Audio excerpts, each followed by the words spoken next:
Biyernes na magsisimula ang 2012 Olympics sa London. At habang papalapit ang araw na ito, tumitindi ang excitement. Dalawa nating kababayan kabilang sa mga bumida sa Olympic Torch Run habang ang mga pambato nating mga atleta mainit na sinalubong sa Olympic Village. Nakatutok si Chino Gaston.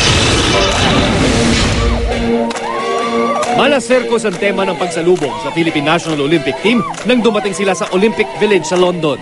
Ang mga naka-clown costume, inaliw ang mga atleta, pampawala raw ng kaba.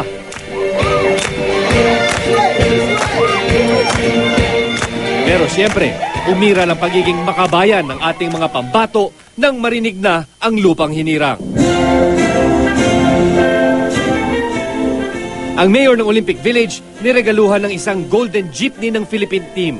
Sinabi ko rin sa village mayor na this is the primary mode of public transportation in the Philippines at sinabi ko sa kanya na one of these days we should get to ride this famous vehicle dahil it's more fun in the Philippines riding the jeepney. Pumirma na rin sa simbolikong truce wall ang ating mga kinatawan. Tradisyong nagsimula pa sa kauna-unahang Olympics sa Athens, Greece na tumitiyak sa kapayapaan at kaligtasan ng lahat.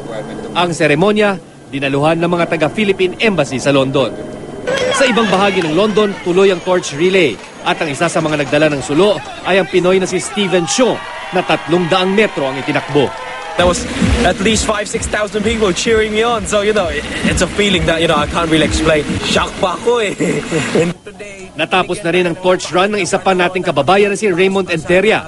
Nangihinayang lang si Raymond dahil ang ilan niyang kaanak, hindi ito nasaksihan nang maligaw sila sa ruta. Meron lang ibang mga hindi inaasahang pangyayari kasi yung ibang team natin naligaw. Thank you very much. Hindi ko ito makakalimutan at saka para po sa inyo to. Habang papalapit ang 2012 Olympics, patindi ng patindi ang excitement. Patok ang iba't ibang Olympic merchandise gaya ng mga ballpen at t-shirt, pati na ang ilang souvenir na tatak London. At dahil marami ang turista, punuan ng mga kainan. At isa sa mga patok na pagkain, lutong Pinoy. May lumpiang gulay, rebusado at tinola. Chino Gaston, nakatutok, 24 oras.